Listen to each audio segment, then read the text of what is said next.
¿Está grabando ya el mío? ¿O no? Desde que empecé. Sí, ya empezó la grabación. Está 5 minutos de grabación ya.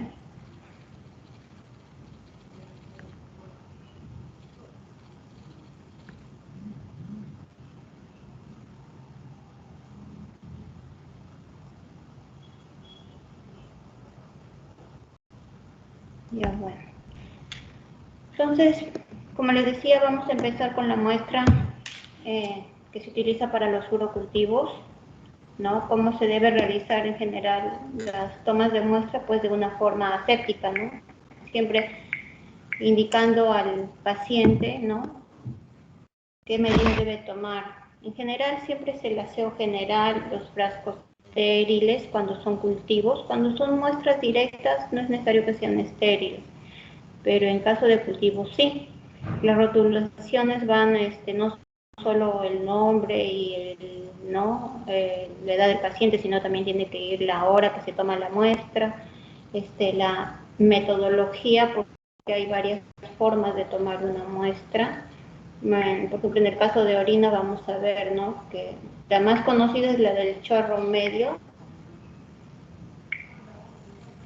Y bueno, hay otras técnicas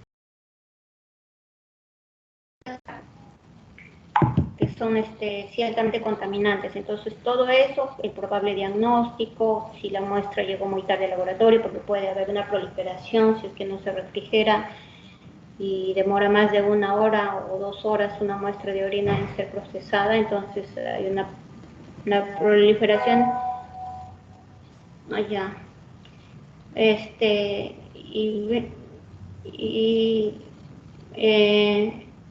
Entonces hay que tener todo eso en cuenta, ¿no? Vamos a ir primero conversando.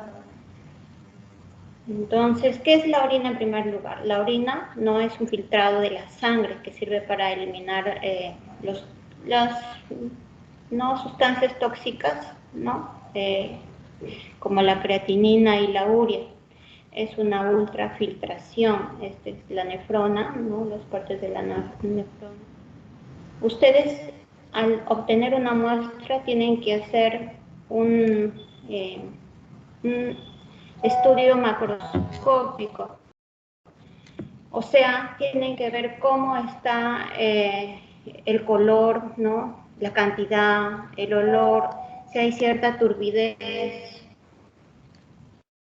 En el caso de la orina, ¿cómo creen que se la orina de transparente? ¿Cómo piensan ustedes que?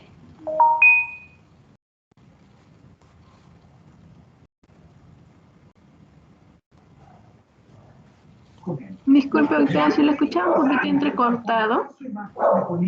Ya, allá. Si me está escribiendo una de sus compañeras, no sé si eres tú. Bueno, ya, bueno. Sí, es de otro grupo. Ya, dígame, ¿cómo es el aspecto de la orina, por ejemplo? ¿Ustedes piensan que la orina debe ser un color amarillo intenso, que debe ser, tal vez, tener ciertos, cuando lo agiten ciertos cuerpos, como una cierta turbidez? ¿Piensan que debe ser transparente? ¿Cómo creen ustedes cuál es el color ideal y cómo debe ser el aspecto? Doctora, buenas tardes. La orina debería de ser un color amarillo no tan oscuro ni tan claro, y también no debería de apreciarse células o restos, ¿no? Como que en las muestras de orinas básicamente se ve como un tipo de masitas, podría decirlo así, pero en pequeñas cantidades, ¿no? Exacto, sí. Es como lo ha dicho su compañera, la orina, el color es un amarillo tenue. Ustedes recuerden, lo ideal sería que sea el color del champán, o sea, clarita. ¿Qué significa? Que la persona está hidratándose bien. Si el amarillo es muy intenso, quiere decir que no está tomando suficiente líquido.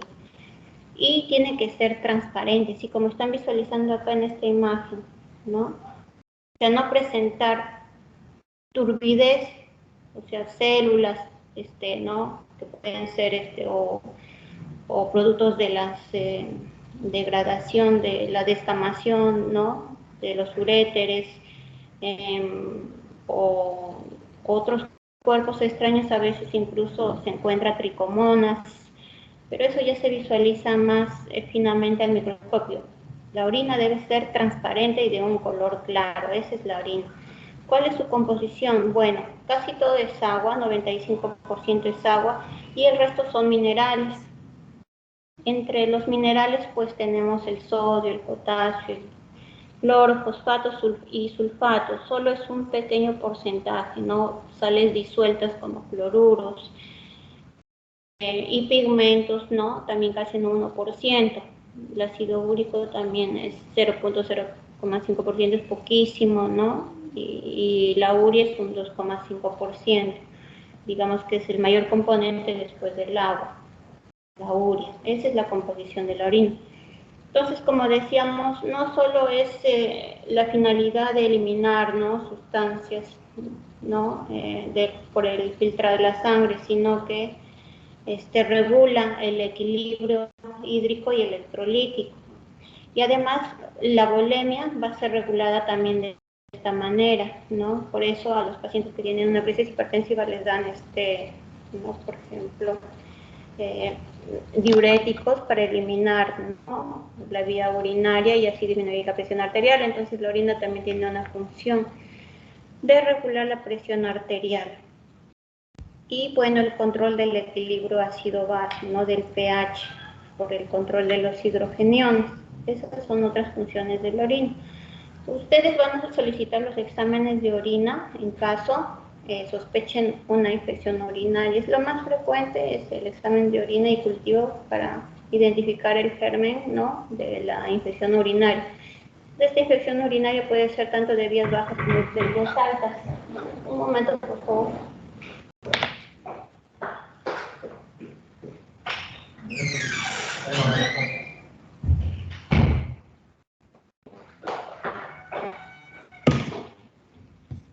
¿Me pueden decir en qué se diferencia, por ejemplo, una infección de vías bajas con la infección de vías urinarias de vías altas? Miren.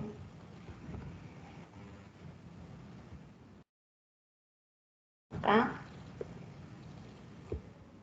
La infección de vías urinarias bajas más que todo son molestias, ¿no? Son molestias porque uno tiene ganas de ir al baño cada momento, hay ardor al orinar, pero casi nunca hay fiebre, ¿no? En cambio, una infección de las vías urinarias altas, que es una pielonefritis, una infección del riñón, sí es más, digamos, una enfermedad de cuidado que necesita hospitalización y más severa. Allí sí hay fiebre, malestar general, vómitos puede haber también. Entonces, ¿cuándo se producen las infecciones urinarias? Se producen mayormente en el sexo femenino en la etapa reproductiva, ¿no? Y el pico es cuando las mujeres tienen las relaciones, el inicio de las relaciones sexuales. Y también hay otro pico durante el embarazo. En los varones es raro y se presenta, si ustedes sospechan una infección urinaria, va a ser porque son bebés, son recién nacidos o son los adultos mayores, que debido al crecimiento de la próstata, que dificulta la eliminación de la orina de la vejiga en su totalidad, entonces es en esos casos en el varón que se produce infección urinaria, ¿no? Como les digo, mayormente es la población femenina. ¿Y cuál es el germen más común? Pues la E. coli, ¿no? Y gram negativos, y al último están los gram positivos. Entonces acá tenemos a la cabeza casi en un 90% el agente causante es Escherichia coli, ¿no? Le sigue Klebsiella, Proteus, Enterococcus. Y bueno, y al final están, vean un poco porcentaje, ¿no? Los gram positivos como Serratia, Staphylococcus gallitae, Staphylococcus aureus, Staphylococcus saprophyticus. ¿Por qué la E. coli representa 90% de estas infecciones? Porque tiene ciertas propiedades de virulencia. Ustedes recuerdan que una característica, pues, no de los gérmenes es su virulencia. Hay otros más virulentos que producen enfermedad. Y en este caso, la E. coli, ¿no?, es una bacteria que se lisa y tiene un polisacárido del antígeno O, que es su endotoxina.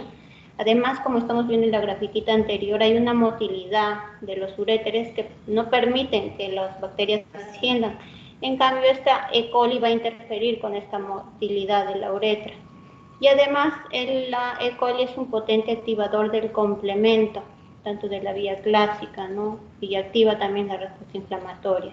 Entonces, estos factores son que la hacen virulenta y el causante, ¿no?, principal de las infecciones de vías urinarias. Lo que les comenté de las infecciones de vía baja y de vía alta. En el caso de la vía baja, pudiera, en ambos casos, puede haber turbidez de la orina cuando ustedes visualizan. Y podría ser también en ambos casos que haya acompañamiento de leucocitos en gran cantidad, que a veces cuando es gran cantidad ustedes pueden verlo como pus, ¿no? O rasgos de sangre. Pero en general en la pielonefritis, pues los síntomas son generales, ¿no? Generales. Aparte, ustedes lo detectan en el examen físico por la puño-percusión lumbar positiva. Con su puño ustedes atrás, ¿no?, a los costados de la columna lumbar, un pequeño golpe que normalmente no produce dolor. En el caso de la pielonefritis, pues les hace saltar de dolor. Ese es un signo en el examen físico que les indica que es una pielonefritis. Y bueno, las causas de la pielonefritis además podrían ser de un ascenso de uno de estos gérmenes, pueden ser producto por una litiasis. Por ejemplo, en un varón podría también una causa, podría ser la litiasis, ¿no?, de una infección de vías urinarias. También otras causas son tumores o tuberculosis. Entonces, para hacer el urocultivo, en primer lugar, ¿con qué fin se realiza? Para identificar al germen, ¿no?, con precisión, y así darle un tratamiento específico, no usar medicamentos de amplio espectro o muy potentes que a la larga tal vez hagan tolerante al paciente, y si es que es una enfermedad recurrente, pues podría hacerse tolerante y ya no tendríamos incluso tratamiento para dar, o sería un tratamiento que no sería efectivo, ¿no? Entonces, la finalidad es identificar el germen, y también se hace un antibiograma y una sensibilidad, ¿no?, a qué antibiótico, digamos, reacciona, y también que el paciente siga las instrucciones de terminar el tratamiento, porque generalmente no terminan, ya que es un largo de 7 a 10 días o 14 días, depende, ¿no?, del origen, porque si es un origen de alguna malformación de las vías urinarias que todavía no se puede someter a una cirugía, y esa repetición, a veces el tratamiento es 2 semanas, entonces a veces el tratamiento, al dejarlo a medias, ocasiona que queden gérmenes que se hacen tolerantes, se hacen antibióticos, y posteriormente pues tienen que usar otro tipo de antibióticos más potentes. Entonces, esta es la finalidad de hacer un urocultivo. Y las indicaciones, bueno, siempre en general son informarle al paciente que siempre antes de tomar una muestra tiene que hacerse un aseo previo, ¿no? Un aseo previo, nosotros le vamos a orientar, le vamos a dar los frascos, ¿no? Para los cultivos, como les digo, son estériles. Tanto para la orina como para él son este tipo de frascos, son anchos, con taparrosca y boca, ¿no?, amplia. Este tipo de frascos es. El urocultivo se realiza, ¿no?, como les digo, para detectar una infección urinaria. ¿Cuál es el agente? Eso es lo más común. Posteriormente se puede indicar también para un control, ¿no?, si sospechamos que, si es que ha tenido infección urinaria esa repetición, o si es una gestante, para hacerle un control, o sea, si ya realmente ya está curada, ya no presenta, ¿no?, esa invasión de E. coli, por ejemplo. En el caso de remover un catéter urinario, porque estamos haciendo un procedimiento invasivo, y entonces ustedes saben que se arrastra a veces, ¿no? A pesar de todas las medidas de asepsia, hay una flora normal, o tal vez hay una contaminación, y al colocarle siempre cualquier objeto o invadir al paciente, se está introduciendo algún germen. Entonces, al retirar algún catéter urinario, como una medida de control, ¿no?, si no le hemos causado una infección. Para investigar también bacteriurias, hay bacteriurias que no tienen ningún síntoma. ¿Saben ustedes cuándo se dice que hay una bacteriuria? ¿Cuándo se dice que hay bacterias en orina? ¿Cuántas unidades formadoras de colonia hay? Debería haber para decir que sí hay una bacteriuria significativa. El número es de 100.000 unidades formadoras de colonias. Cuando ustedes hagan sus en laboratorio, les informe, ¿no?, el patólogo que han crecido 100.000 unidades formadoras de colonia, eso quiere decir que hay bacterias sí o sí, que hay una infección urinaria. Y hay alguna que otra variante que vamos a ver en qué caso se da. También cuando se hace un orocultivo, también antes de colocarle el catéter, antes de hacerle una maniobra instrumental, ¿no?, también, para tener un control, ¿no?, para tener un control que no ha tenido una infección previa, ¿no?, y tal vez va a estar hospitalizado, tal vez entra por alguna cirugía y se le tiene que controlar la orina por un catéter. Antes de eso también le podemos tomar una muestra para cultivo. Entonces, las medidas generales, como les dije, solo es necesario agua y jabón, no de los genitales externos.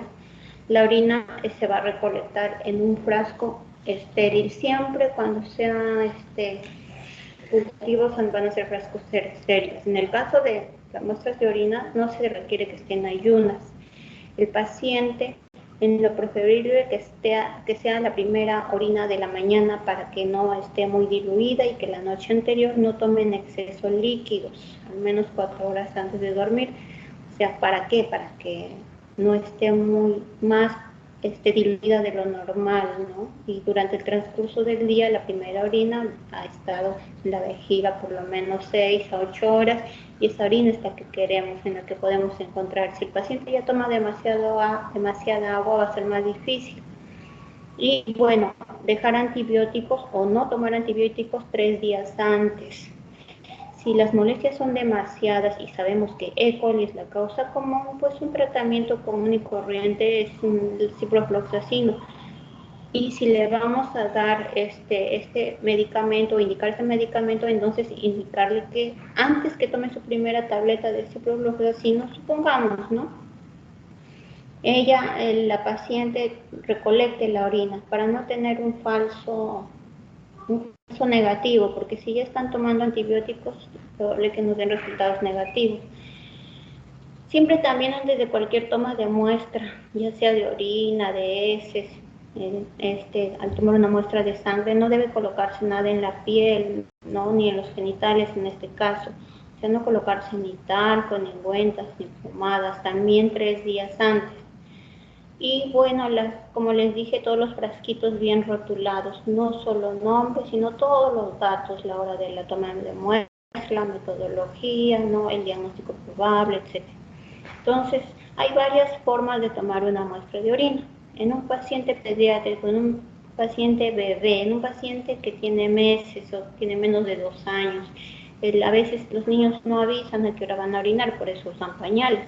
Entonces, en ellos no les pueden indicar a ustedes que recolecte la orina, ¿no?, del chorro medio, que es lo más común. En ellos se utiliza un dispositivo que se llama de machuca, que es una bolsita plástica adhesiva, que se le coloca, tiene una cinta adhesiva que se coloca alrededor de sus genitales externos, y se espera 1 hora para que orine allí. Si no orina dentro de esta hora, se retira y cambia la bolsita, porque la bolsita se contamina con los gérmenes de piel. Siempre en todas estas tomas de muestras, siempre se va a lavar los genitales antes, sea bebé, mujer, varón, etc. Y el problema de esta bolsita de machuca, de esta bolsita adhesiva, es que es muy contaminante. O sea, si crece algún germen, siempre tenemos que tener la sospecha y relacionarlo con los síntomas pacientes, ¿no? Ustedes lo que hacen con laboratorio de imágenes es una ayuda a su diagnóstico. Ustedes no diagnostican por un laboratorio o un examen de rayos, ustedes diagnostican por su historia clínica, principalmente por su anamnesis.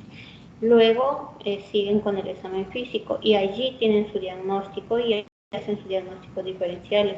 Van a confirmar su diagnóstico con la ayuda del laboratorio, es soporte, es ayuda, no es el que les va a dar el diagnóstico. Entonces, en este caso, por ejemplo, que se usa una bolsita de machuca y se contamina y crecen gérmenes, ustedes tienen que relacionarlo. ¿Por qué? Porque hay en contra que esta bolsa no es, digamos, muy confiable, ¿no? Se usa porque en el pequeño no se le puede dar las indicaciones y si es un recién nacido no va a avisar, ¿no? A qué hora va a orinar, entonces tiene que hacer de esta forma la metodología. Bueno, en una persona que sí está lúcida, recibe indicaciones, pues vamos a ver una gráfica después, ¿no? Cómo es la técnica del chorro medio. La paciente mujer es preferible que no esté menstruando para que no contamine la orina con sangre.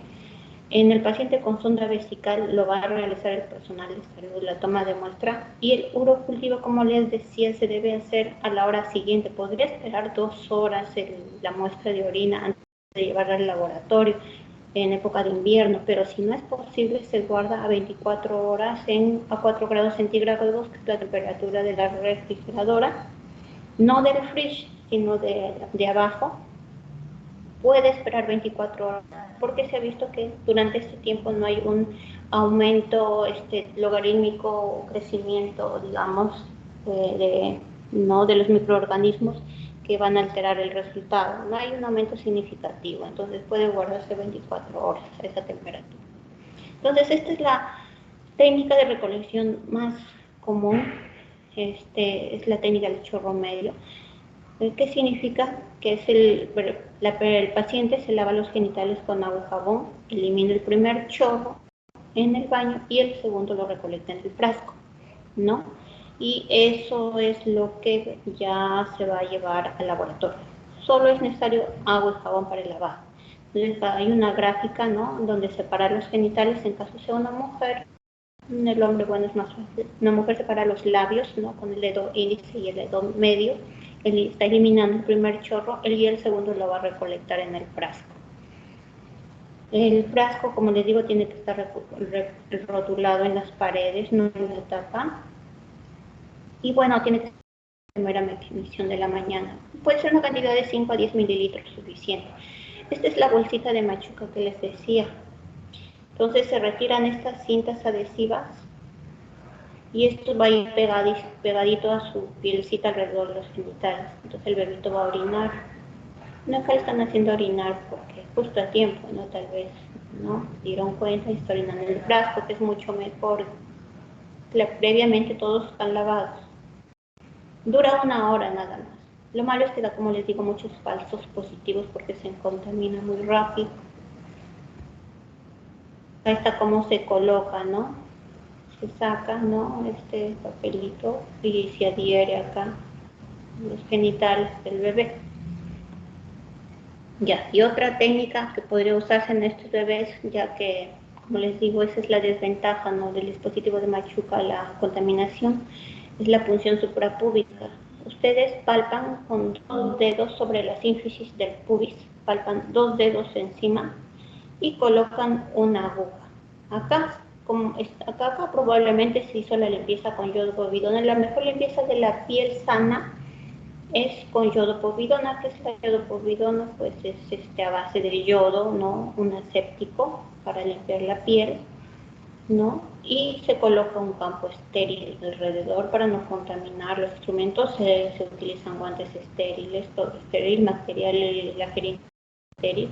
Entonces se palpó, ¿no? 2 dedos encima de la sínfisis y allí van a colocar la aguja número 21 y van a aspirar, ¿no? 5 mililitros de orina. Esa es la técnica más aséptica que se puede usar en general en todo tipo de paciente, pero como les digo, si los jóvenes y adultos siguen indicaciones, puede hacerse la del chorro medio y no hay ningún problema. Pero hay pues casos especiales como es de los bebés, ¿no? Y pues si no se puede o se contamina demasiado estas bolsas, no hay otra forma que hacer esta función. La ventaja es que es la técnica más aséptica, más que la del chorro medio, más que todas, más de la que punta de catéter, ¿no? Esa es la ventaja. Y ahora cuando tiene un paciente un catéter vesical. No, cuando se le coloca un catéter a un paciente, de allí podemos obtener también la muestra de orina en un inicio como control. Recuerdan, se usa también como control antes de hacer una maniobra, donde también se puede al colocarle, ¿no? Al colocarlo. Pero si ya está con el catéter, ¿no? Y sospechamos que le hemos ocasionado una infección urinaria o que ya está con un catéter muchos días, ¿no? Probablemente se contaminó, entonces en ese caso se va a tener que punzar el catéter. Hay una zona del catéter que en este caso también va a ser limpia, ¿no? Se le va a realizar una limpieza con alcohol al 70%. Estos son los materiales, se van a utilizar jeringas, va a ser un personal de salud el que tome la muestra. Tiene que ser también todo estéril, con guantes, ¿no? Y la zona, ¿no?, que se llama diafragma, tenemos acá el catéter, ¿no? Es el lugar de donde se va a punzar con la jeringa. Está limpio ya con alcohol, ¿no? Con alcohol de 70 grados, entonces del diafragma se va a punzar y se va a aspirar la orina. En caso tengamos la sospecha que es una infección urinaria causada, ¿no? Y que el paciente presentó, pues, tuvo que colocarse este catéter, ya sea por una cirugía, ¿no? Una gestación, hospitalización, etc. Y en caso recién se le va a colocar, como decíamos, en caso se le va a colocar, al colocarle, ¿no? Al abrir la técnica, ¿no? En mujeres que también el personal abre los labios mayores y menores con la mano, visualiza el meato urinario y le va a introducir el catéter. Entonces esta muestra de orina que va a fluir por acá, por el otro extremo del catéter, se puede hacer como un control, ¿no? Que previamente no presentó tal vez, ¿no? Como un control, ¿no? Hasta la salida de alta del paciente. Entonces, una vez que tenemos nosotros la muestra, por ejemplo, miren, esta muestra está totalmente turbia, ¿no? Totalmente, tal vez leucocitos, gérmenes, a diferencia de esta de acá que está transparente, así debe ser la orina, ¿no? Amarillita, clara y transparente, y esta está bien turbia, parece hasta plasma con bastante lípido, no parece una dislipidemia, incluso no pareciera que fuera orina.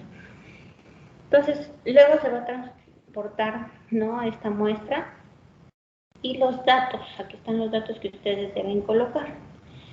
El método de obtención, si fue punción, pues si fue chorro medio, fue punción de catéter, la hora de la obtención, el diagnóstico que sospechan. Si está tomando antibióticos, lamentablemente tal vez llegue un paciente que ya se automedicó, entonces eso tiene que ir anotado porque probablemente es algo falso negativo, que tiene esta apariencia y tiene todos los síntomas de disuria, poliuria, ¿no? Y sale negativo, pues es porque tal vez ustedes ya leen ¿no?, en la etiqueta que él ya se automedicó y está tomando ya un día antibiótico.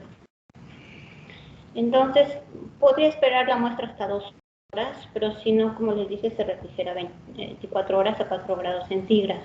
Entonces, ¿cuánto vamos a decir que hay una bacteriuria significativa? Cuando hay un crecimiento de 100.000 unidades formadoras de colonias. De esta orina se cultiva y se obtiene esta cantidad. Les decía, ¿no?, que 100.000 es sí o sí una infección bacteriana, pero hay excepciones que los vamos a relacionar con su historia clínica. Ustedes se van a basar en su historia clínica. Entonces, supongamos que no llega no, solo no llega a 100.000, sino llega, por ejemplo, a mucho menos, ¿no? A 100 y tanto de unidades formadoras de colonias, que es bastante menos. Entonces allí va a entrar a tallar, ¿no?, la historia clínica. La paciente sí creció algo de 200 unidades, que es poco. Entonces, pero la paciente presenta pues todos los síntomas, ¿no? Entonces, ustedes van a darle igualmente el tratamiento, ¿no?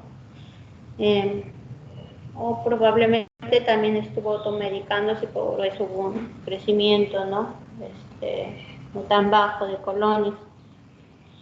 Podría ser que es un varón y solo tuvo algo de 1000 y tantos unidades formadoras de colonia, que está bastante lejos pues de 100.000, pero como les dije, es un varón que está en la sexta década, tal vez tiene ya diagnóstico de hipertrofia benigna de próstata, ya tiene molestias urinarias. Los varones ya de esa edad, ya algunos ya tienen molestias, como cuáles, pues tienen la sensación de que orinan un poquito y todavía tienen la vejiga hinchada, ¿no?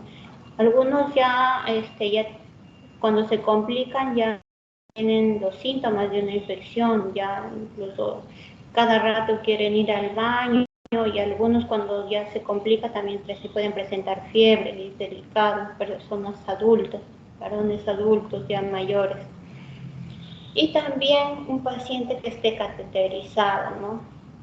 Paciente que por alguna razón se le colocó el catéter y también tiene algunos cientos de unidades formadoras de colonias. Probablemente el catéter fue, ¿no?, la razón por la que se infectó, y también, ¿no?, esa es una razón, pues, de un procedimiento invasivo, ¿no?, de producir una infección urinaria. Entonces hay casos especiales que tienen que analizar con la historia. Entonces, cuando hay un crecimiento de 100.000 unidades formadoras de colonias, hay casos en que los pacientes no tienen ningún síntoma, ¿no?, y se llama bacteriuria asintomática. Y los casos de que, como les digo, si hay 100 unidades formadoras de colonias o un poquito más, entonces se va a diagnosticar como cistitis, ¿no?, porque la infección de vías urinarias ahora se llama cistitis. ¿Y por qué tiene esos síntomas? Pues la colaquiuria, ¿no?, la disuria, y probablemente en el examen directo se ve los leucocitos, ¿no?, en gran cantidad, que no deberían ser más de 1 o 2 por campo, ya incluso a veces se ven en tal cantidad, más de 10, más de 20, más de 100 leucocitos, se llama piuria, o sea, hay pus. Si hay el crecimiento, como les digo, de 1000 unidades formadoras, es el varón, y en un varón, pues, que tiene los síntomas, y el paciente portador de sonda, que tiene 100 unidades. Es lo mismo que la diapositiva anterior, ¿no?, sino que acá está dando ya el diagnóstico: bacteriuria asintomática, cistitis simple, ¿no?, un varón puede ser por una prostatitis, pacientes portadores de sonda vesical. Acá está la lista de los gérmenes más comunes. Como vimos, ya está en un estudio, ¿no?, pero coincide. En Escherichia coli está la cabeza, decirle Klebsiella pneumoniae, ¿no?, los otros gram negativos, también Proteus, ¿no?, Mirabilis. Hay otras enterobacterias como la Pseudomonas aeruginosa, ¿no?, otras bacterias gram negativas.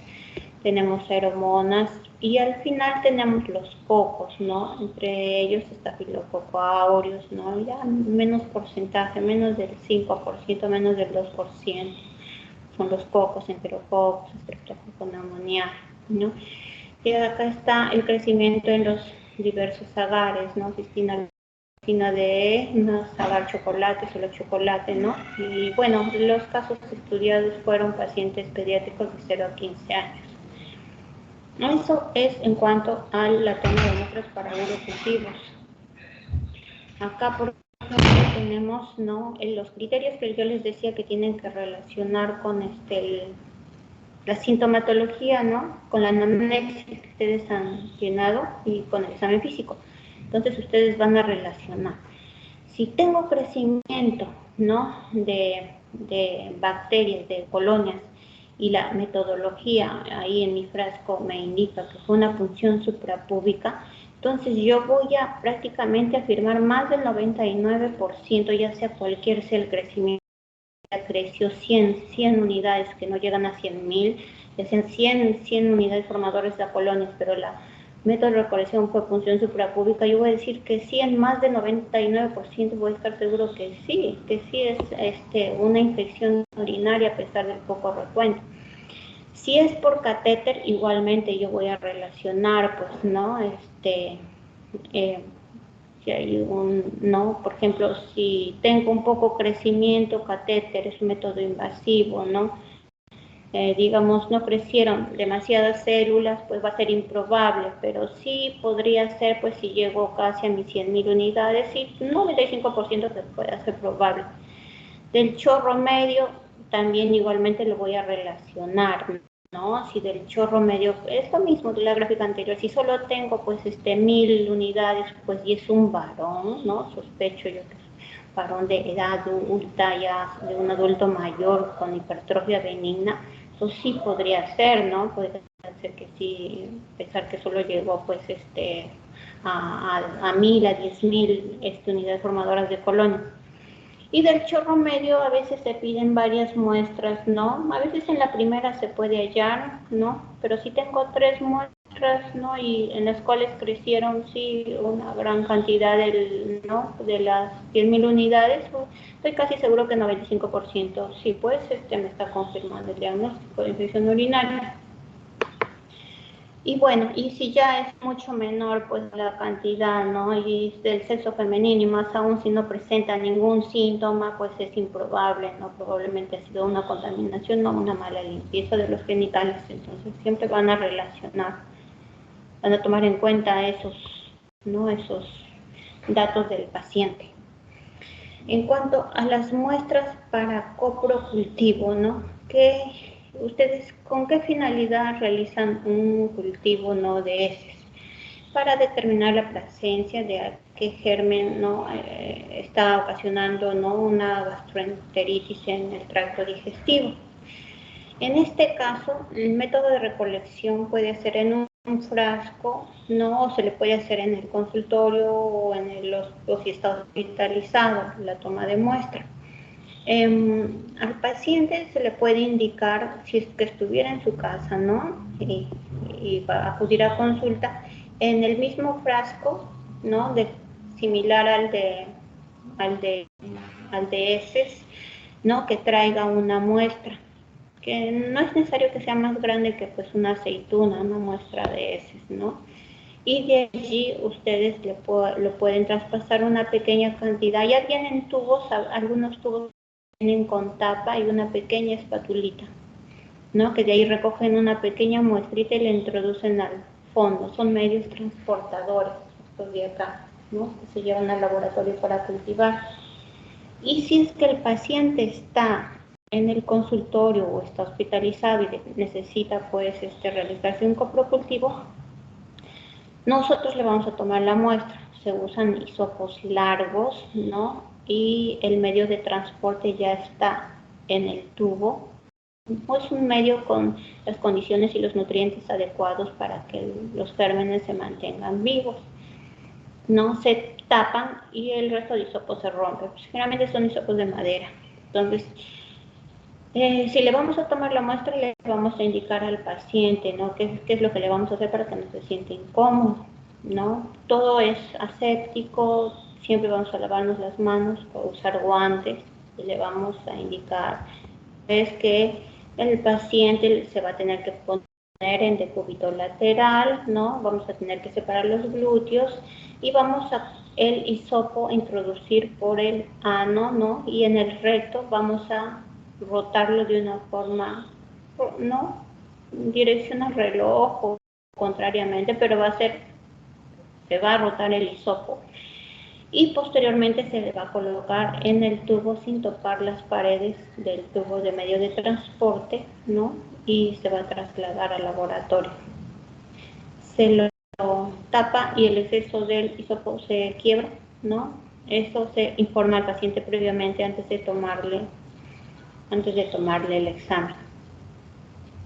En caso, como le digo, igualmente, ¿no? Que en los casos de muestras de orina no deben tomar antibióticos, si no se va a obtener unos casos negativos, y si lo ha hecho, pues anotarlo.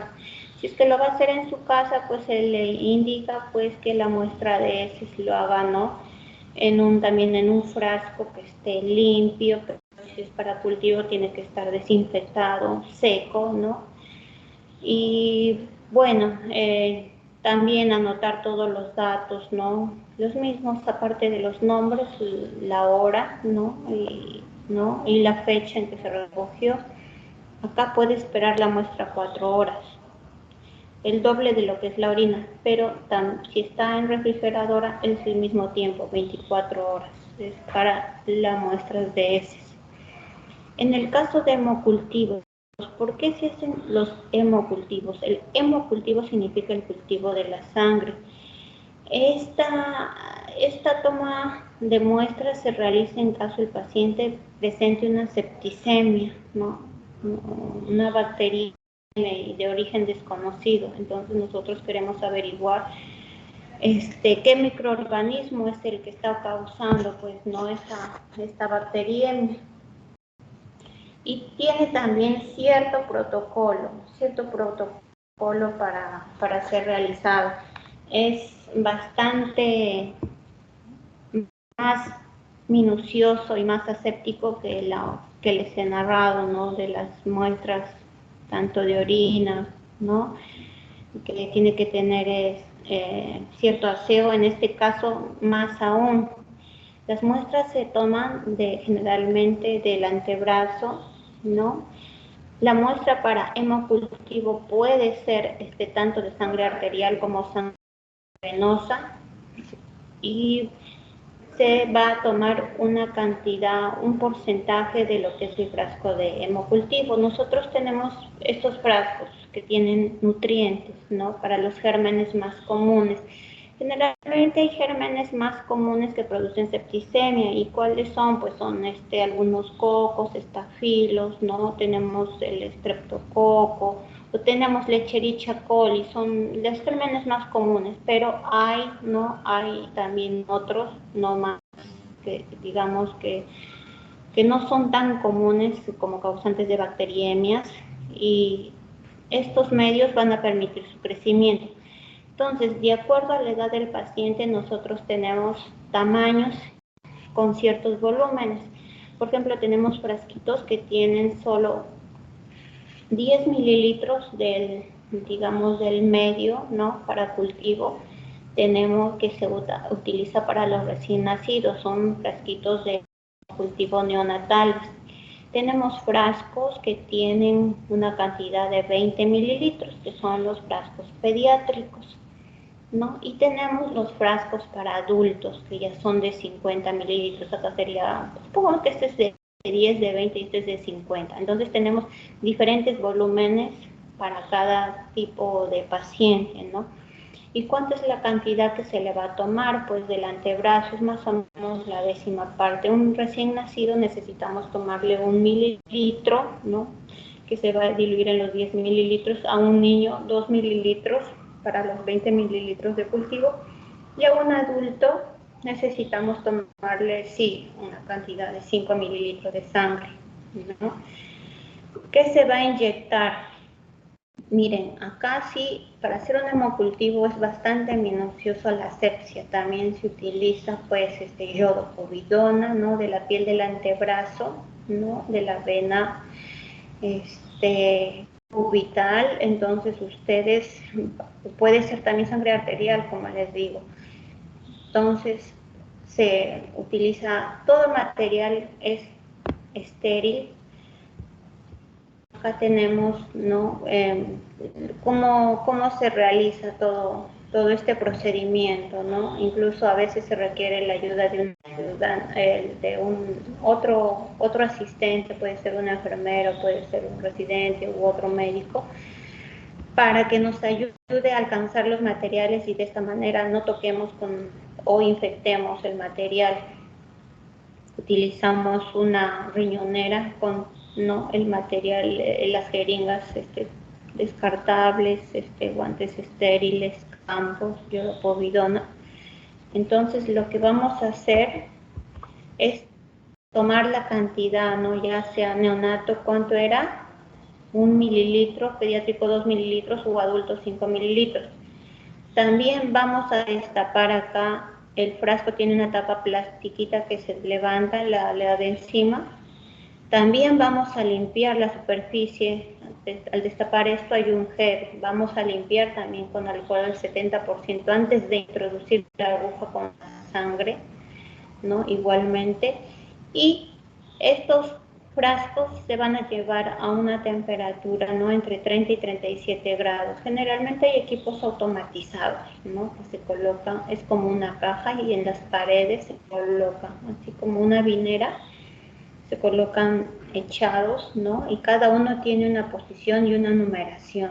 Entonces, cuando hay un crecimiento, lo que se va a producir en estos frascos, si ustedes notan acá, ¿no? Tienen cierta coloración, tienen cierta transparencia. Bueno, cuando hay un crecimiento bacteriano, lo que producen es alteración del color, puede haber presencia de burbujas, puede haber turbidez. Los equipos automatizados que ahora se utilizan ayudan bastante. Al detectar algún cambio en el frasco, se emite una alarma. Entonces nosotros retiramos el frasco, vemos dónde está, cuál es el que está emitiendo la alarma por el cambio de coloración, turbidez, burbujas, y vamos a retirar de acá, ¿no? 1 mililitro o medio mililitro con una asa de siembra, ¿no? Del frasco, o con una jeringa, primero. Podemos hacer una coloración Gram en una laminilla para ver, ¿no? Si hay el crecimiento e identificar, como les digo, los más comunes son el estafilococo y el E. coli. Entonces, con una coloración Gram podemos identificar al estafilococo. Y también podemos utilizar una parte también para hacer otro subcultivo, ¿no? En otros medios, en otro medio agar, por ejemplo, ¿no? Entonces, estos son los frascos de hemocultivo, el procedimiento que se debe realizar, ¿no? Paso por paso. Y también hay otras muestras que se necesitan para, por ejemplo, la presencia, ¿no? De las faringitis estreptocócicas, ¿no? ¿Cuál es el estreptococo más común? El estreptococo beta hemolítico. Para nosotros aislar el estreptococo beta hemolítico vamos a realizar una muestra de secreción faríngea. ¿Cómo se va a realizar? También vamos a utilizar un hisopo y un medio de transporte. Entonces, al paciente, pues se le indica, ¿no? Que abra la boca, ¿no? Se va a necesitar la ayuda a veces de un bajalenguas, y el hisopo va a tener que tocar las paredes, ¿no? De la faringe, pero de una forma rápida, porque lo que le van a producir al paciente es el reflejo nauseoso. Entonces acá tienen que ser rápidos, bajar el bajalenguas, decirle que diga A para visualizar mejor la faringe y pasar el hisopo por la pared de la faringe. Entonces, con movimiento suave, lógicamente. Y este hisopo, igualmente que hicieron con la muestra de heces, se va a colocar dentro del medio de transporte, ¿no? Y se va a cubrir, ¿no? Con la tapita.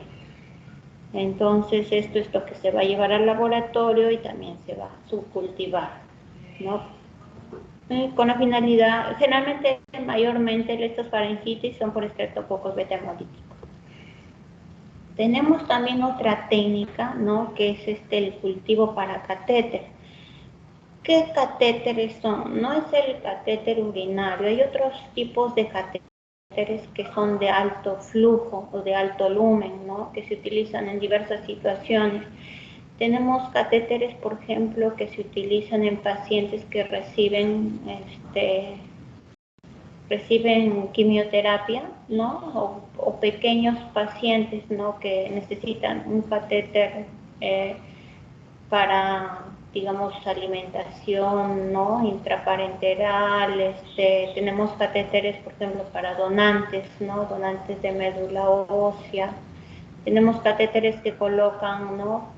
Para medir la presión venosa en pacientes cardiópatas, ¿no? Entonces, estos catéteres que generalmente son subclavios, ¿no? O también de vía femoral, ¿no? En el caso de donantes de médula, por ejemplo, son subclavios. Entonces, podría ser que si es que lo tienen bastante tiempo en los pacientes que reciben su tratamiento, ¿no? Por ejemplo, podrían ser causas de septicemias o de bacteriemias, ¿no? Por lo mismo que son cuerpos extraños, ¿no? Y a veces, aún tomando todas las medidas, pues son un medio por donde pueden ingresar, ¿no? Ahí hay digamos, un rompimiento de la barrera de la piel. y son más profundos, entonces podría haber casos que estén relacionados, ¿no?, con infecciones. Entonces lo que queremos averiguar si el catéter pues está, ¿no?, está contaminado. Entonces es otro tipo de muestra para cultivo, cultivar la punta de catéter. ¿Y cómo se realiza? Pues hay una técnica que se llama de Maki. Lo que se hace es cortar el catéter del punto proximal. En primer lugar se retira el catéter, ¿no? Se retira el catéter y se corta la parte proximal unos 5 centímetros. Igualmente ustedes tienen que tener su riñonera, que es como una bandeja, ¿no?, de metal de acero quirúrgico, ¿no?, donde tienen todo su material, todo estéril, igualmente, además de lo descrito, ¿no?, de los guantes, digamos, del yodopovidona, las jeringas. Ustedes allí van a colocar también, como van a cortar, necesitan su tijera o su bisturí, o su hojita de bisturí para hacer el corte. Solo necesitamos 5 centímetros, nada más. Entonces, llevan todos sus materiales, tienen una placa de Petri también, ¿no? En este caso, no se va a colocar en un tubo con medio de transporte, sino en una placa de Petri, ¿no?, con un caldo de cultivo. La técnica va a ser retirar el catéter, ¿no?, cortar 5 centímetros, y estos pequeños 5 centímetros del catéter se lo va a girar, lo colocan en la placa de Petri, y le dan, digamos, unas 3 vueltitas, lo hacen rodar por el caldo de cultivo, lo hacen rodar 1, 2, 3 veces, lo hacen rodar, lo cubren nuevamente y de allí lo trasladan al laboratorio. Esa es la técnica de Maki para el cultivo de catéter, ¿no? Y esa es, bueno, los más comunes muestras que se utilizan, ¿no?, en el laboratorio. Tanto la de orina, la de heces, ¿no?, la muestra de secreción faríngea, los hemocultivos, ¿no? Y en cuanto a catéteres, digamos que a veces no podrían producir bacteriemias. Unas bacteriemias son esporádicas, pero otras sí pueden causar complicaciones. Entonces, para eso están los hemocultivos, y si sospechas de que ha sido un catéter el causante, pues se toma muestra de este. ¿Alguna pregunta? ¿Alguna pregunta tienen o algún aporte?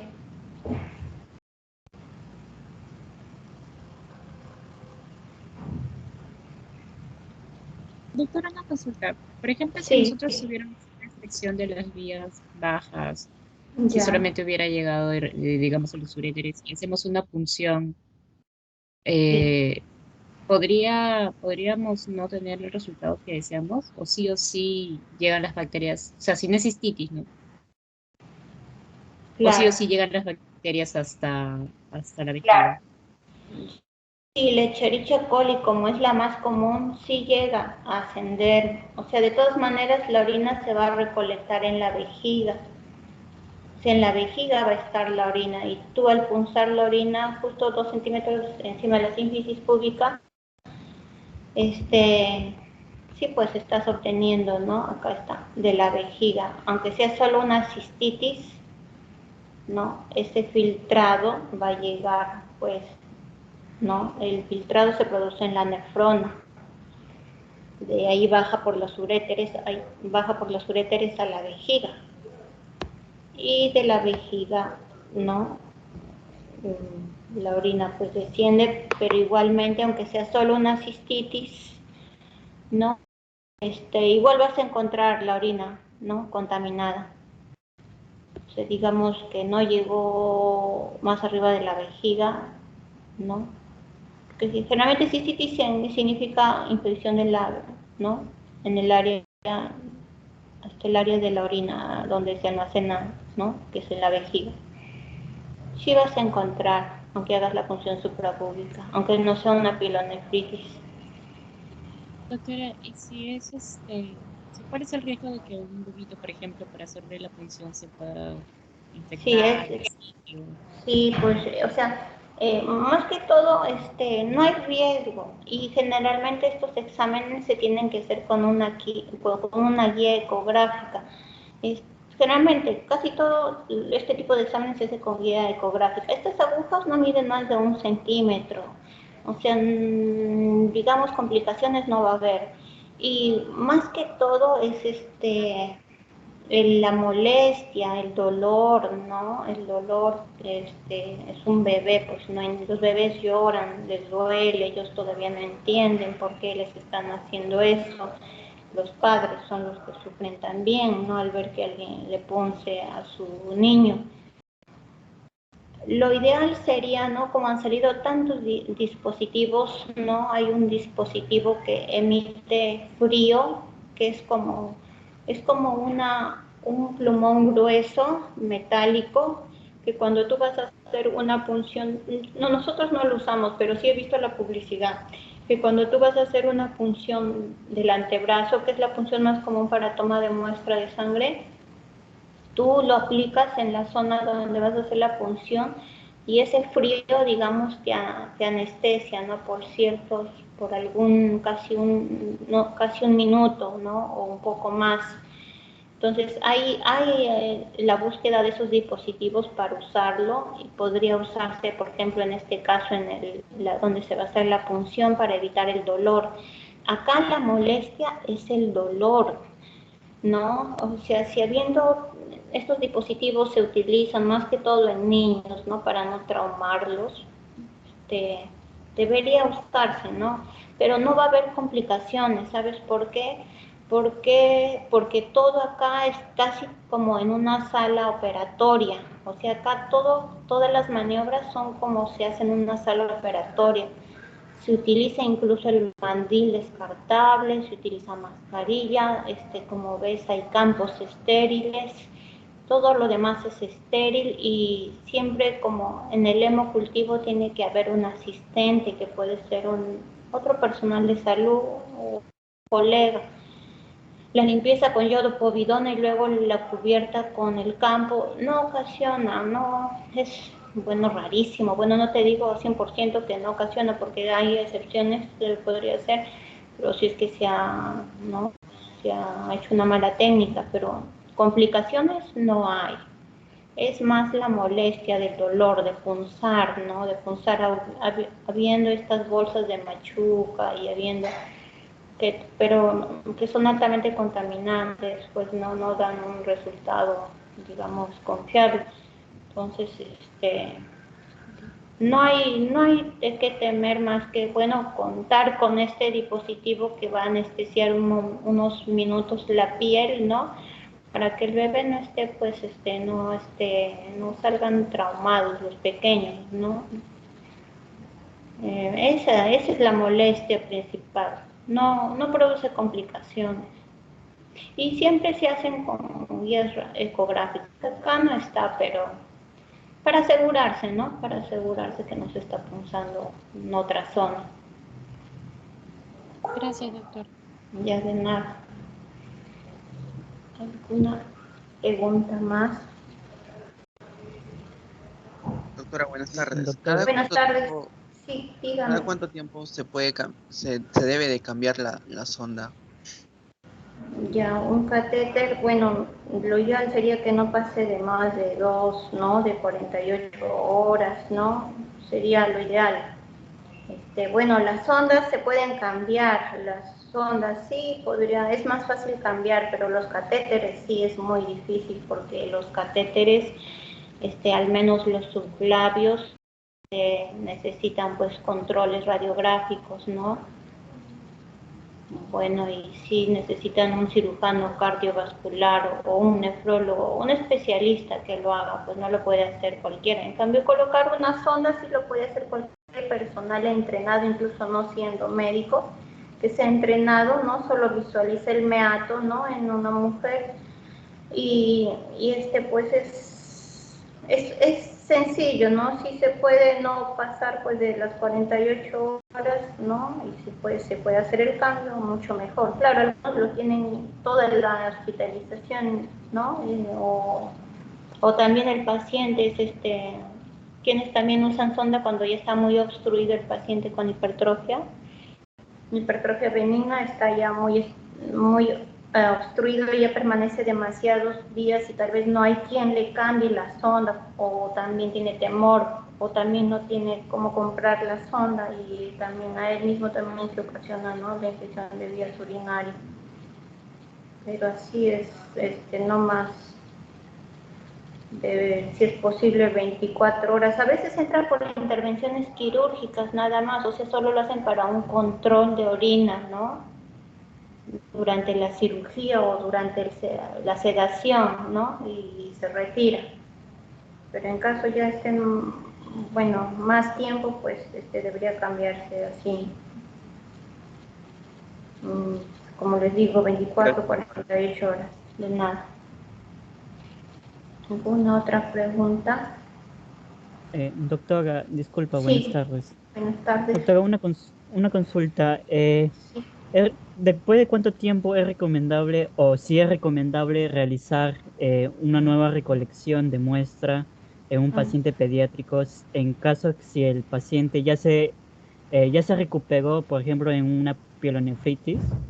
Ya, ¿después de Y, cuánto tiempo? Ya. ujú, Sí, en general, no solo de pacientes pediátricos, sino más que todo, como les dije, las que más infectan son las mujeres en edad fértil, ¿no?, cuando empiezan relaciones sexuales. Y pueden ver también el otro tipo de paciente que más infecta son los que tienen las alteraciones de la anatomía, que sí, como tú dices, pueden ser niños, ¿no? Pueden ser niños o niñas, ¿no?, que sí, pues tienen infecciones a repetición. Entonces, ¿después de cuándo se hace el control? Después de 2 semanas. Entonces, después de 2 semanas que han terminado su tratamiento, ¿no?, algunos, la indicación es de 7, 10 o 14 días, varía del tratamiento de infección de vías urinarias. Entonces, después de 2 semanas se hace el control, en cualquiera de ellos. Le hacen otra nueva muestra de cultivo, luego de 2 semanas.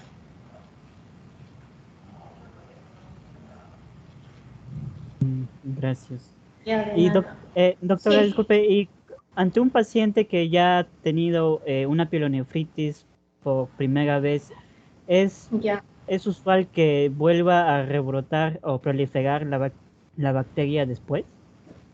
Si el paciente termina su tratamiento como debe ser, si se encontró y se confirma que, como hemos visto, el paciente con pielonefritis tiene malestar general y tiene fiebre, es una infección que a veces requiere hospitalización. Entonces, el médico no va a esperar el cultivo, pues que a veces demora días, ¿no? Lo que ya por teoría sabemos cuál es el agente común, entonces le da, pues, digamos, ¿no?, su tratamiento con quinolona o con gentamicina, ¿no? Pero previo a que le dé la primera dosis, le pide su muestra de orina, lógicamente, ¿no? Si no, no va a haber resultado. Entonces, le va a solicitar el examen, inicia el protocolo. Ya. Pero resulta que no fue Escherichia coli, no fue Escherichia coli al final.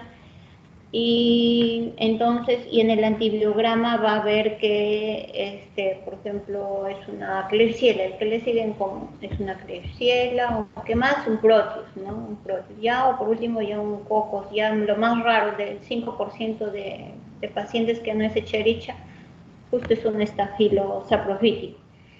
Entonces, hay un crecimiento ya específico en el laboratorio, mientras tanto el paciente hospitalizado, pues está recibiendo analgésicos, antipiréticos, ¿no? Supongamos que hay cierta sensibilidad del estafilo al medicamento que está recibiendo, o tal vez le indicó una ampicilina probablemente.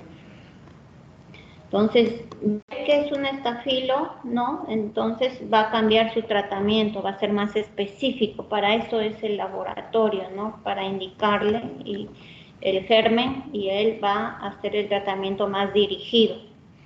Entonces, al darle el tratamiento más dirigido, ya va a completar los días. Si es una cefalosporina que necesita ¿no?, para el estafilococo que encontró, ¿no?, le va a indicar, pues, ¿no?, 10 días, 2 semanas en caso de pielonefritis de tratamiento. ¿no? Lo va a tener allí hospitalizado. Y si se va de alta, le va a indicar a las 2 semanas también su nuevo control. Si el tratamiento fue, ¿no? Dirigido, hallaron felizmente que no era una Escherichia coli, que no era una Klebsiella, y cambiaron al tratamiento más adecuado, entonces la paciente, porque generalmente van a ser pacientes mujeres, no es poco probable pues que presente una pielonefritis, porque recibió el tratamiento y lo cumplió, y también otra cosa es que lo haya cumplido, si es que le dieron de alta antes, haberlo cumplido, ¿no? Los 14 días que le indicaron, incluso tal vez más días, ¿no? Probablemente.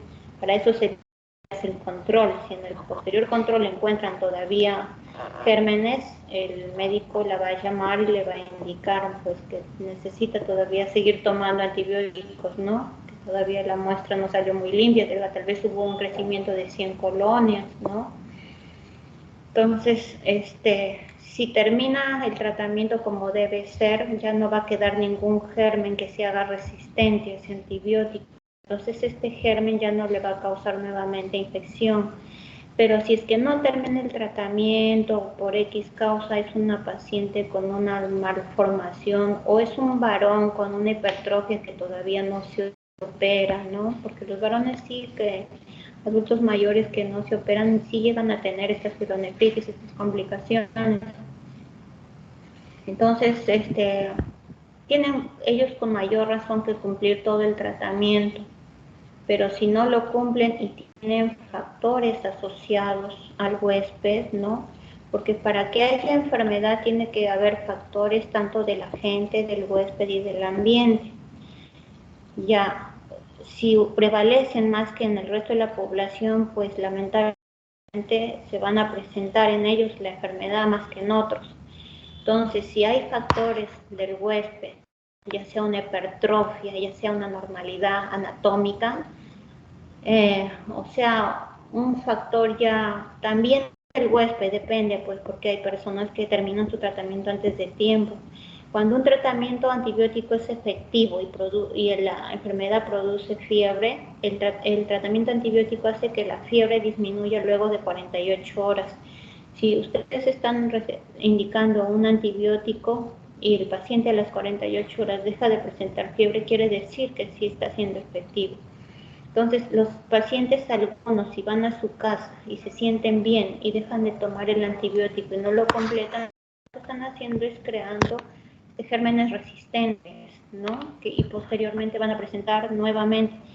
Entonces, si supongamos no tienen factores asociados, ¿no? Al huésped, ¿no? Si no tienen, digamos, estas anomalías, hipertrofia, si cumplen el tratamiento, es poco probable, o sea, una mujer sí va a tener infecciones urinarias, ¿no? Mientras sea sexualmente activa, ¿no? Pero también hay indicaciones para evitar las infecciones urinarias, ¿no? Siempre tomar bastante líquido, miccionar después de las relaciones, Entonces hay indicaciones que también la van a mantener sana, porque esta pielonefritis se va a producir por un ascenso de la infección de vías urinarias bajas.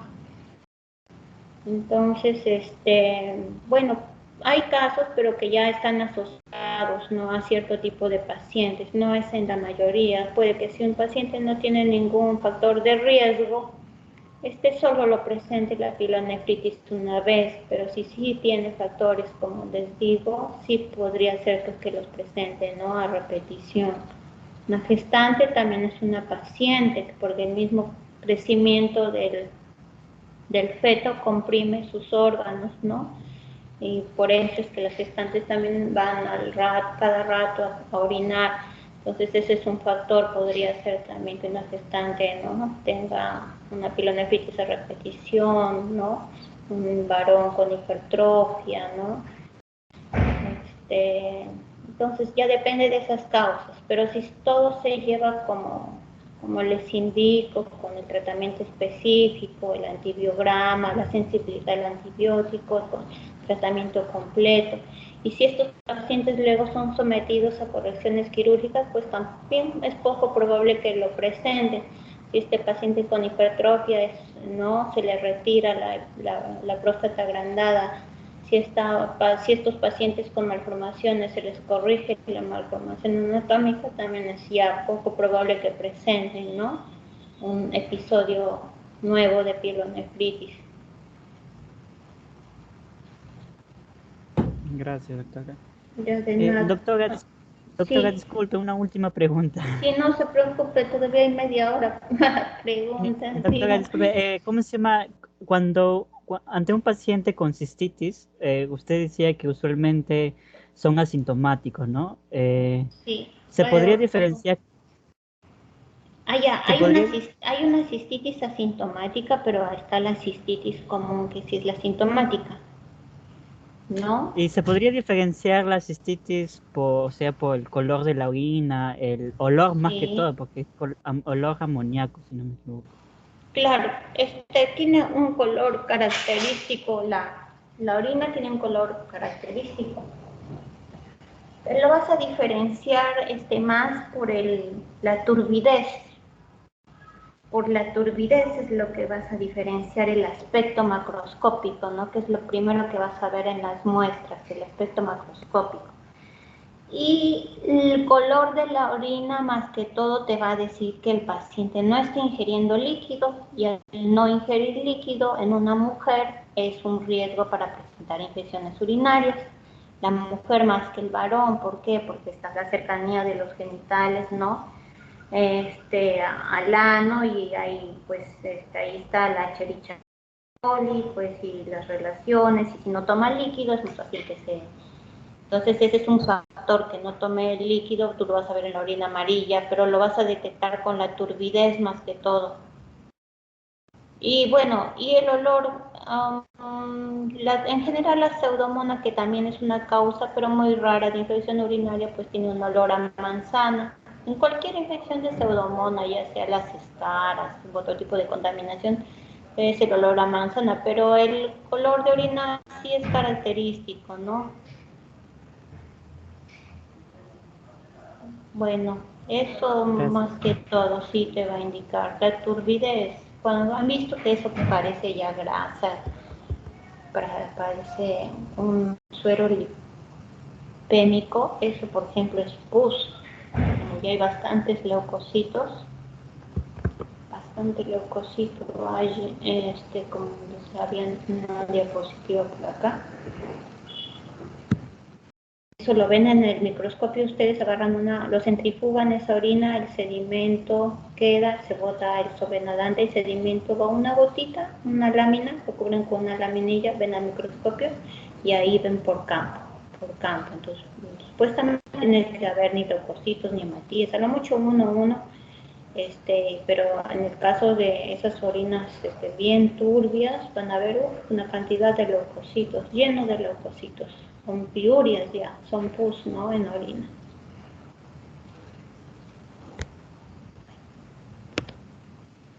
Doctora, disculpe, Sí, antes de que sí. termine la clase, quería avisarle que no me ha agregado, ha ¿Qué? agregado otro código que es mi nombre. Es que no me ha agregado al grupo. Me han No, invitado a la reunión. yo agregué a toda la lista. No Ha sé, agregado algunos, otro código que es de otra otro carrera. código. Ya, pero que estaba tu Sí, nombre. ¿Y por qué estabas en claro, otra porque carrera? A ver, soy de otra carrera. Pero voy este a código es de... anotarlo. Sí, por favor. Ya, a ver, miren, que parece suero lipémico, así se ve la pus. Ya, está exagerado, ya. Ya, tu nombre, por favor, tus apellidos. Lazo Sarmiento, Caterine Milagros. Ya, nadie más falta para agregar. Lazo Sarmiento, Caterina Milagros. Ya. Sí, me ha pasado con el otro grupo también, Caterina Milagros.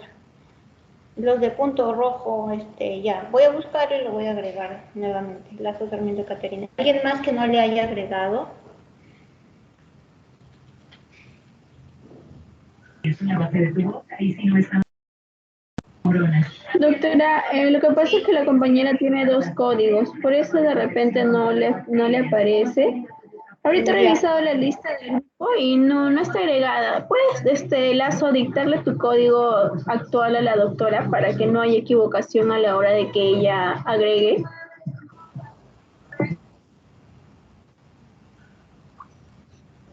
Aunque yo lo puedo buscar en varios, salen varios, algunos salen repetidos, como dice ella, salen en varios, no sé por qué salen repetidos, como ella dice, tal vez los ponen en diferentes carreras, entonces yo lo que encontraba el primer nombre lo agregaba, ¿no? Pero voy a agregar al... Generalmente me Sí, salen con puntito solamente hay rojo. que fijarnos en el código. Ujú. El puntito rojo, o si no, otra cosa es agregar a todos los que tengan el mismo apellido y nombre también, ¿no? O eso. Ya, Mi usuario está con 2018, o sea, es del 2018. El otro que de repente puede haber agregado es del 2011. ya, 2018. Ya voy a tomarlo, ya lo apunté y lo voy a agregar más tardecito. Entonces, miren, así es, ya no se preocupen, alguien más bien que tenga que agregar, que se me haya pasado. Ya, bueno, entonces, ustedes ven, pero esto ya está exagerado, pues no, algo menos. La cosa es que no, la orina no esté así, esa es la orina que debe estar bien, así como un champán transparente y un amarillito claro. Y ustedes ven algo ahí por ahí flotando, turbio, ya es algo normal. Y si está muy oscura, le tienen que indicar al paciente, por lo menos se debe tomar 3 litros de líquido al día. ¿No? Esa es la cantidad adecuada líquido para evitar litiasis, para evitar enfermedades urinarias. 3 litros de líquido. No solo agua, sino en general, ¿no? Lo que, por ejemplo, toman en su desayuno, todo eso, toman 3 litros.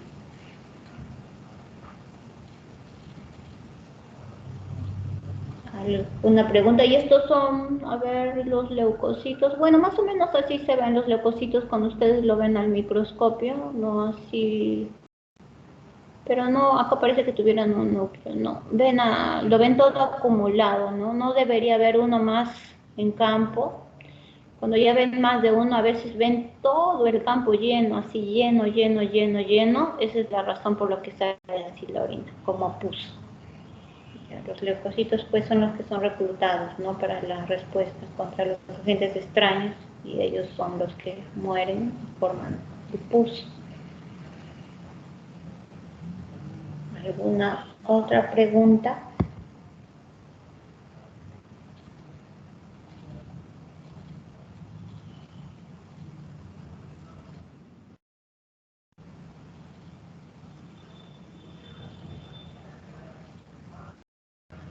Se utiliza alcohol siempre al 70% para limpiar superficies o para, no actualmente que se limpien las manos porque se evapora más rápido. Que supongamos ustedes utilizan un alcohol al 90%, como el alcohol está más concentrado, tiene más alcohol, entonces lo ideal es esperar que el alcohol se evapore cuando ustedes van a hacer algún procedimiento, si es que van a limpiar la piel con alcohol, ¿no? Por ejemplo, en lugar de yodo povidona, cuando toman una muestra de sangre, realmente se utiliza alcohol. ¿Por qué se usa el del 70%? Porque se evapora más rápido. Ya que si ustedes utilizan el del 90% va a demorar un poquito más, y si no esperan a que seque, ya sea porque hay bastantes pacientes en espera, lo que van a hacer es introducir este alcohol con la aguja, ¿no? Por ejemplo, en el caso de uñas, por ejemplo, en el caso de uñas se limpia con gasa cuando toman una muestra para ojos. Ustedes limpian las uñas previamente, ¿no? Con alcohol al 70%.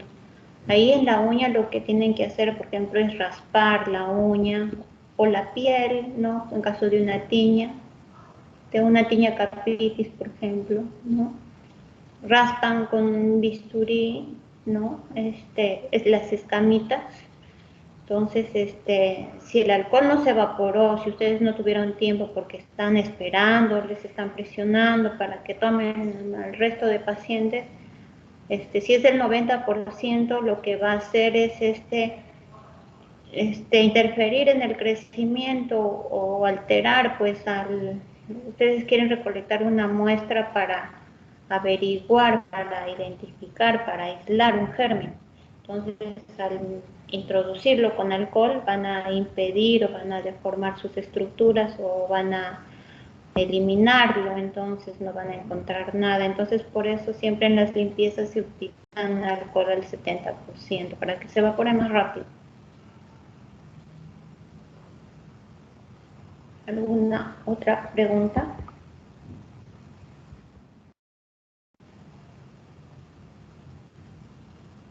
La bolsita, siempre recuerden, a lo mucho 1 hora. Si no orinó en la hora, tienen que eliminarla y ponerle otra bolsita.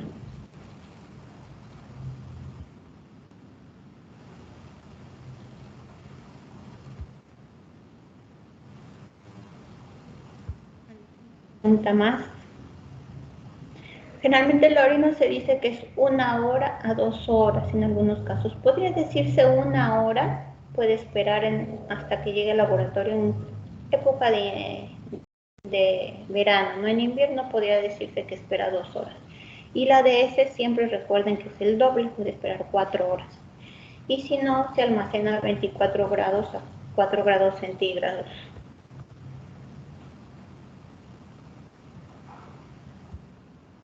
Estos son los frascos, igualitos son tanto para heces como para orina, igualitos. Como les digo, si es cultivo es necesario que sea estéril. Para heces a veces solo piden examen seriado. En este caso para heces no es necesario que sean si no es cultivo no es necesario que sea estéril, solo que esté limpio nada más y seco. Limpio y seco para las muestras de heces.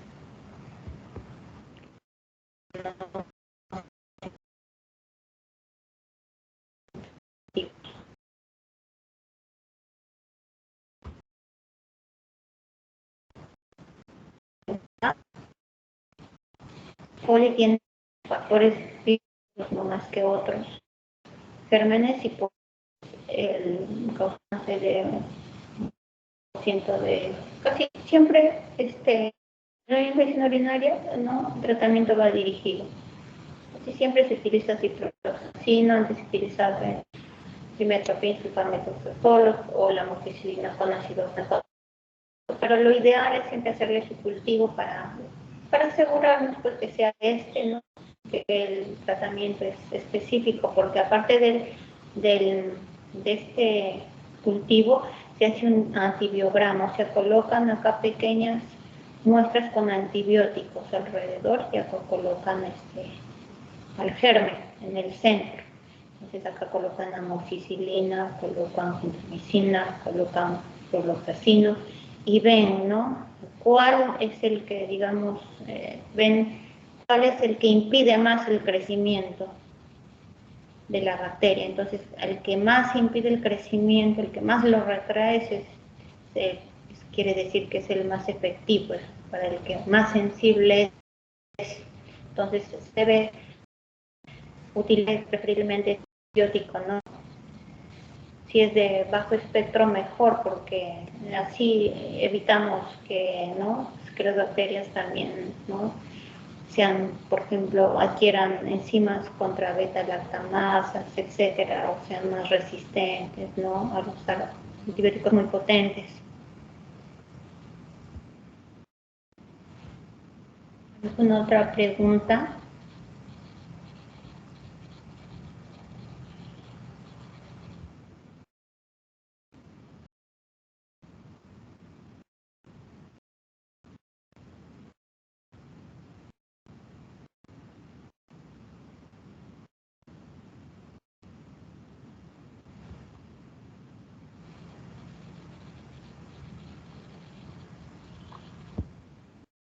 Técnica del copro la hacen ustedes, no en consultorio o en hospitalización, pero si el paciente está en su casa le indican nomás en el frasco, ¿no? Que debe colocarlo y rotularlo.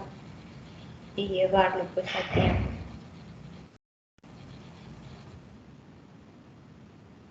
¿Alguna pregunta más?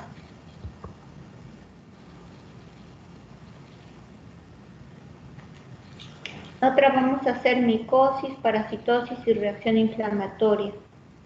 Y a la tercera, un examen de 10 preguntas, a la tercera semana de 10 preguntas, media hora, ¿no? Para el examen, por el Teams.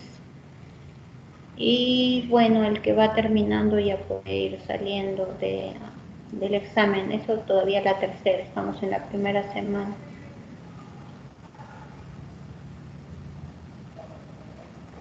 Preguntas sencillas nomás.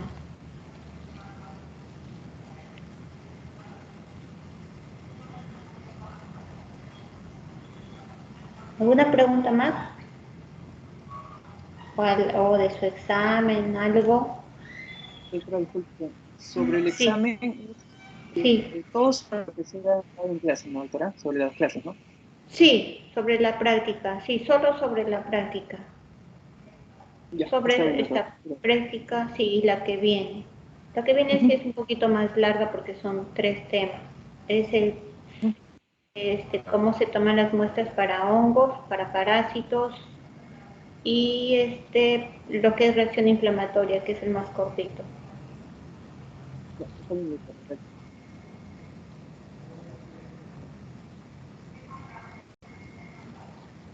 ¿Ya alguna pregunta?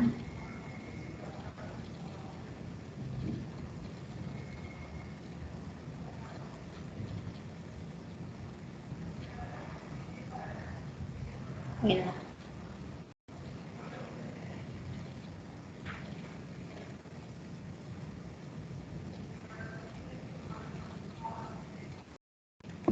Bueno, jóvenes, ¿no tienen más preguntas?